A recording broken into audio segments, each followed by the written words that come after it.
E aí galerinha, tudo bem com vocês? Bom dia, boa tarde ou boa noite, depende do horário que você está assistindo esse vídeo. Me chamo professor Joel, sou professor de Física aqui do Colégio Sebman e nós estamos aqui para a nossa segunda aula. Hoje nós vamos falar sobre as leis de Newton. Professor, como assim? Leis de Newton? Por que recebe esse nome? Quem é esse indivíduo? Bom, Sir Isaac Newton é nada mais nada menos do que uma das pessoas mais inteligentes que já pisou na Terra. Ele foi o que idealizou, ao lado, claro, de outros grandes cientistas, a questão da dinâmica. Que é o que, professor? Dinâmica é quando eu quero entender por que os corpos se movimentam. Cinemática estuda o movimento sem se importar com a causa. Já a dinâmica se importa com a causa. E, para quem não conhece, existe uma pequena historinha que diz que Sir Isaac Newton estava embaixo de uma árvore, de uma macieira, e uma maçã caiu na cabeça dele. Após isso, ele começou a idealizar, eles têm o que a gente chama de insight dentro do nosso meio científico, e ele começou a idealizar algumas teorias, e essas teorias foram comprovadas depois de um tempo. É assim que surgem as leis. Essas leis da química, da física, da biologia, da matemática, elas são coisas que já foram pensadas, analisadas, experimentadas e comprovadas, ou seja, é algo verídico, é algo fundamental, certo, perfeito? Então, o que a gente precisa entender a respeito do Sir Isaac Newton? O que basicamente ele falou? Bom, ele estudou a questão da força. E o professor, o que é força? É algo que faz alguma coisa acelerar, desacelerar ou ser deformada. Professor, não entendi. Vamos lá. Você está parado e alguém te empurra. Ele te causou o quê? Um movimento ao te empurrar. Esse movimento causou uma aceleração, certo? Essa aceleração foi causada por uma força. Se alguém está na tua frente e te para, essa desaceleração foi causada por outra força. E se por acaso você pegar uma lata, e amassar, você vai deformar a lata. Foi causado por quê? Por uma força. Então, nós estamos rodeados por força. Por todo lado que a gente vê, existem forças que estão nos movimentando, que estão nos fazendo parar ou que não estão nos mantendo no lugar, certo? Parar no lugar, mesma coisa. Então, meninos, meninas, quando alguém chegar e falar assim, olha, eu te amo com todas as minhas forças, lembre o que Sir Isaac Newton falou, a soma de todas as forças é igual a zero. Lembra disso. Então, nós estamos sendo atingidos por várias forças, por todos os sentidos, mas o que faz eu me movimentar ou faz eu parar? É uma coisa chamada força resultante. Tá, professor, o que é essa força resultante? É aquela maior força que está indo em uma direção. Se eu tenho uma maior força indo em uma direção, eu vou na direção que ela está me mandando. Professor, dá um exemplo mais simples. Sem problema, meu pequeno gafanhoto. Fácil. Quando eu era mais novo, bem mais novo, a gente brincava de uma brincadeira chamada cabo de guerra. E como funcionava o cabo de guerra? Bom, bem simples. A gente tinha uma corda, no meio dessa corda a gente colocava uma marcação e nós tínhamos vários indivíduos. Eu não sei desenhar, viu? Nós tínhamos vários indivíduos de um lado e vários indivíduos do outro. E aí eles faziam o quê? Puxavam essa corda. Ao puxar essa corda, aqueles que tivessem mais força ou até mais uma técnica melhor iam conseguir puxar os coleguinhas e ganhar a brincadeira do cabo de guerra.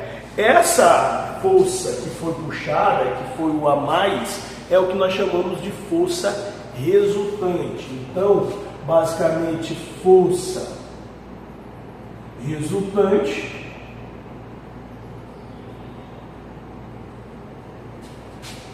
é a soma de todas as forças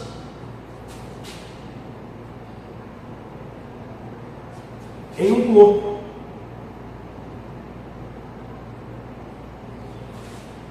Força resultante é a soma de todas as forças em um corpo. E a unidade de força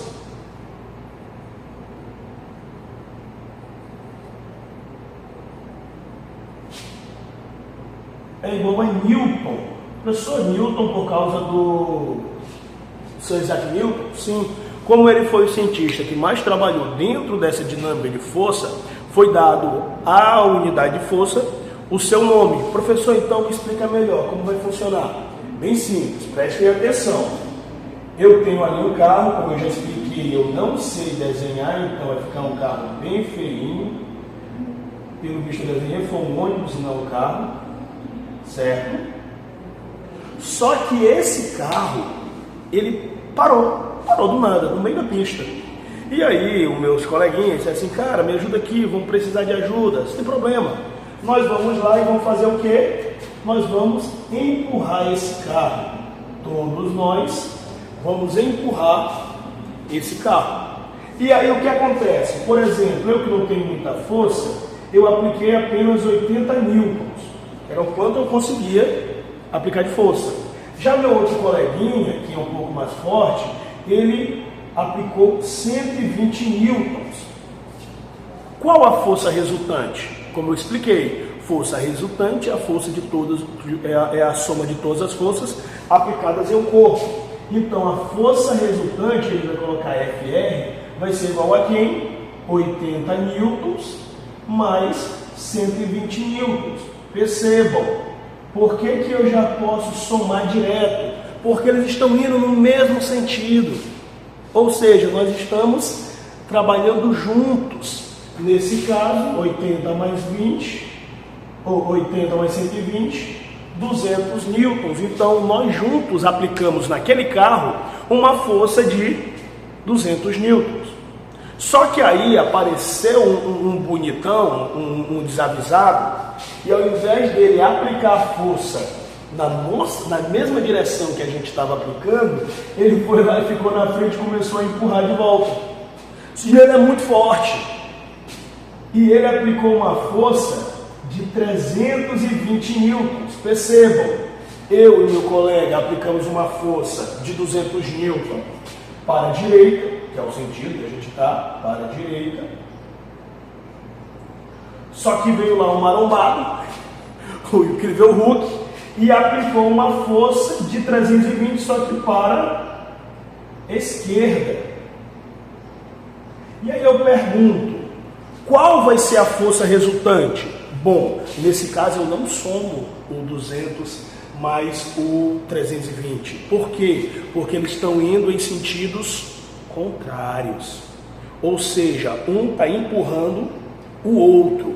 Nesse caso, o que a gente faz? A gente vê qual dos dois é maior, no caso é o 320, e faz uma subtração. Força resultante é igual a 320 newtons menos 200 newtons. Professor, por que aqueles dois foram somados? Porque eles estão indo na mesma direção. Por que agora eu estou subtraindo? Porque tem uma força me empurrando de volta, ou seja, contrária àquele sentido que eu estou aplicando.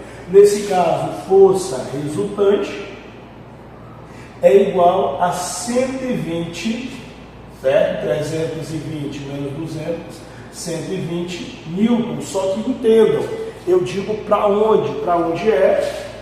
Para a esquerda. Então, nesse caso, quando a gente tiver duas forças indo na mesma direção, a gente só soma elas. Por quê? Porque eles vão estar se complementando. Agora, quando eu tiver uma indo de um sentido e a outra indo do outro sentido, aí eu vejo qual das duas é maior e faço a subtração. E depois eu faço o quê? Eu apenas digo, foi para a direita ou foi para a esquerda. Perfeito? Esse é o nosso primeiro conteúdo. Força resultante. Volto já já. Espere um pouquinho aí. Olha aí, galerinha. Me teletransportei, vim para outro lugar. Não sei se vocês estão percebendo, mas eu estou no meu laboratório aqui na minha outra escola. E esse laboratório aqui, cara, é incrível. Por que eu vim para esse modo bem aqui? Porque aí eu quero conversar com vocês a respeito da primeira lei de Newton, que fala a respeito do princípio da inércia. Tá, professor, o que é inércia? Bom, inércia é nada mais nada menos do que dizer que o corpo em repouso, ele permanece em repouso, parado. O corpo em movimento permanece em movimento, a não ser que uma força externa mude isso. Por exemplo, a gente tem aqui, ó, a gente tem esse material, deixa eu pegar aqui melhor, ó, esse aqui é melhor. Percebam, eu tenho eles dois, ó, quando eu estou movimentando devagarzinho, todos ficam normais. Agora percebam, ó. Deu para perceber uma coisa interessante? Vou fazer de novo, que pode não ter olhado, ó. De novo, ó, tá bem aqui, ó. O que aconteceu aí, professor? Eu não consegui ver. Basicamente, quando o meu objeto ele está ali em movimento, tanto o que eu estou aplicando a força quanto o que está em cima dele está em movimento, naturalmente. Agora, quando esse meu objeto de baixo ele para, o de cima continua em movimento. Professor, me dá outro exemplo, bem simples. Quando você está no seu carro ou na sua moto, que você está ali dirigindo ou pilotando, e você freia bruscamente, o que acontece com o teu corpo? Ele vai para frente. Mas por que, professor? Porque o corpo em movimento tende a permanecer em movimento, e você estava em movimento junto com o carro. Agora, quando você acelera com tudo, o que acontece com o teu corpo? Ele tende a ir para trás, mas ele não foi para trás, ele permaneceu no lugar. A diferença é que aquele outro corpo que estava embaixo, ele foi embora. Então, simples, um corpo em movimento permanece em movimento, um corpo em repouso permanece em repouso, a não ser que uma força externa mude isso. Perfeito? Perfeito? Perfeito? Perfeito. Pronto. Esse é o princípio da inércia. Volto já, vamos para o quadro agora. Voltamos, a gente vai se teletransportando, que nem o Goku fazendo teletransporte. E aí percebam, a primeira lei foi o princípio da inércia. A segunda lei, ela é relacionada à força propriamente dita. Então, a gente vai ter que força é igual a massa vezes a aceleração. Então, para eu ter uma força, eu tenho que saber qual é a massa daquele objeto e determinar qual a aceleração ocorreu nele. A força, você já sabe que ela é dada em newtons, que é representada pela letra N, newtons, certo? Você representa pela letra N. A massa é representada, pelo quilograma. Então, sempre quando eu for fazer meu cálculo, a minha massa tem que estar em quilograma. E esse A é a aceleração. A unidade dele é metro por segundo ao quadrado. E aí percebam, essa única fórmula, ela traz para mim duas outras fórmulas. Quais duas outras fórmulas eu vou ter? Bem simples. Basta eu usar um pouquinho de matemática. Eu tenho que a massa é igual à força dividida pela aceleração.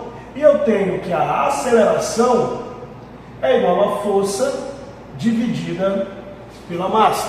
Então, ao observar a apostila de vocês, ou a atividade e a avaliação de vocês, vocês vão perceber que ele pede às vezes a aceleração, ele pede às vezes a massa, ele pede às vezes a força, e basta você fornecer essa informação para eles certinho e fazer o cálculo, claro. E aí vem uma questão para vocês, meus brothers. Prestem atenção.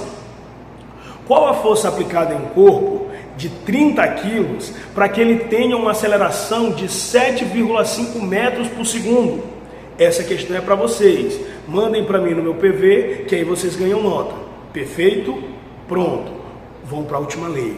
A última lei de Newton, ela é aquela que é mais complicada de galera pegar. Mesmo sendo uma das mais simples, ela é relacionada à ação e reação. Professor, não entendi. Bom, vamos lá. Toda força que é aplicada em determinado sentido, ela tem uma força com a mesma intensidade no sentido contrário. Ou seja, Se eu bato na parede, a parede bate de volta. Professor, mas eu não vi ela ali batendo. Não precisa você ver, basta você entender que esses conceitos eles já são trabalhados e já foram provados. Quer um exemplo bem simples do nosso cotidiano? Vamos lá. Você vai estar numa canoa, num barco, a remo. Você rema para onde? Você rema para trás. Mas você vai para onde? Para frente. Por quê? Bom, porque quando você empurra a água para trás, a água empurra o barco para frente. Quando você sopra um balão e você deixa ele sair, por que ele vai embora? Porque o ar dentro do balão empurra o ar que está fora para o outro lado e o ar que está fora empurra o balão para o lado contrário. É basicamente isso. Então é só lembrar, bom, ação e reação é que toda força tem uma força contrária sendo aplicada com a mesma intensidade. Prontinho? Prontinho. Voltamos daqui a pouquinho. Voltamos. E aí, galerinha, vamos finalizar? Ah, professor, foi rápido, né? Sim, está um pouco mais rápido, mas é aquela questão. Mesmo sendo rápido, você tem muitos e muitos cálculos que podem ser feitos com essas fórmulas que nós estudamos. Então, prestem atenção. Além das 3 leis de Newton, nós temos algumas forças que também são importantes para a gente conhecer, como a força peso, a força de atrito e a força elástica. Além, claro, do atrito estático e do atrito dinâmico. Por que é importante saber isso, professor? Porque a gente quer entender por que os objetos eles se locomovem, eles se deslocam. Então vamos lá. O que seria a força peso? É uma coisa que a gente aprendeu errado na escola. Na escola não, na verdade na vida, porque na escola a gente aprende do jeito certo. Peso não é quantidade de matéria. Por exemplo, eu tenho 96 quilogramas. Isso não é o meu peso, isso é a minha massa. Professor, então o que é peso? Peso é a multiplicação entre a tua massa e a gravidade que você está sendo afetado, que está afetando você. Por exemplo, na Terra, a gravidade é aproximadamente 9,8 e alguma coisa, e muitas outros números. Então a gente aproxima 10. Então, para você saber o seu peso, basta você pegar a tua massa, no meu caso 96 quilos, e multiplicar por 10. 96 vezes 10, 960 newtons. Professor, newtons, porque força é Newton, perfeito? E aí se eu digo assim, olha, lá na Lua a gravidade é muito menor. Se eu chego lá, a minha massa é menor? Não, a massa não é alterada porque tu está em outra gravidade. O que é alterado é o teu peso. Então nunca mais erre. Massa é a quantidade de matéria, no caso eu tenho muita. Peso é a multiplicação entre a massa e a gravidade. Perfeito? Força de atrito. Não sei se vocês já perceberam, mas quando a gente quer empurrar o guarda-roupa, às vezes fica difícil pra caramba. Por quê? Porque tem uns guarda-roupa que são muito pesados. Mas, por exemplo, se o meu guarda-roupa ele tiver rodinhas, eu consigo fazer essa movimentação menor. Se eu ando arrastando meu pé no chão, o que eu percebo? Uma dificuldade. Mas se tivesse sabão e água aqui no piso, eu poderia me movimentar facilmente. Mas por que isso acontece? Devido à força de atrito. Atrito é a força que impede a locomoção devido à superfície de contato, que pode ser áspera, aí o atrito é maior, ou pode ser lisa, que aí o atrito é menor e você consegue se locomover. Como é que a gente faz esse cálculo, professor? Conhecendo o coeficiente de atrito, quanto aquilo ali atrita, né? Quanto ele é resistente ao movimento, e a força normal. Professor, o que é força normal? Simples, força normal é nada mais nada menos do que a gravidade influenciando na massa daquele corpo. Então, professor, é o peso? Isso mesmo, meu brother. É a força que está nessa direção, na vertical. Perfeito? Então todos nós estamos sujeitos a isso. E aí a minha força de atrito vai depender do quê? Da massa e do coeficiente de atrito. E aí a gente tem que entender que existem movimentos, né? A gente tem o dinâmico e a gente tem o estático. O que é o estático? O que é o atrito estático, essa questão de estrutura estática? É nada mais nada menos do que você está parado. Então eu estou aqui em um equilíbrio estático. Eu não estou me movimentando, porque eu estou em equilíbrio. E existe o equilíbrio dinâmico, que é aquele em que a gente tem um movimento constante. Por exemplo, num relógio, que ele tem que estar no mesmo movimento. Ele está em equilíbrio, e o equilíbrio dele é dinâmico, porque existe um movimento. Quando nós estamos parados, nós estamos em equilíbrio estático. Perfeito? E por último, força elástica. Não sei quem já brincou, né? Pegar o elásticozinho, ó, jogar em alguém, ou pegar uma mola e perceber que quando você a comprime e você a solta, ela faz o quê? Ela dá aquela chicotada. Isso também pode ser calculado. Como? Através do cálculo de força elástica, que vai trabalhar com o coeficiente da mola e quanto ela deformou. Professor, não entendi. Por exemplo, se eu faço isso bem aqui na minha mola e solto ela, ela vai ter lá o chicotezinho, né? a forçazinha. Agora, se eu aperto ela muito, na hora que eu soltar, ela vai ter o quê? Mais força. Quanto maior é a deformação e maior for o coeficiente elástico, mais forte vai ser a força daquela estrutura.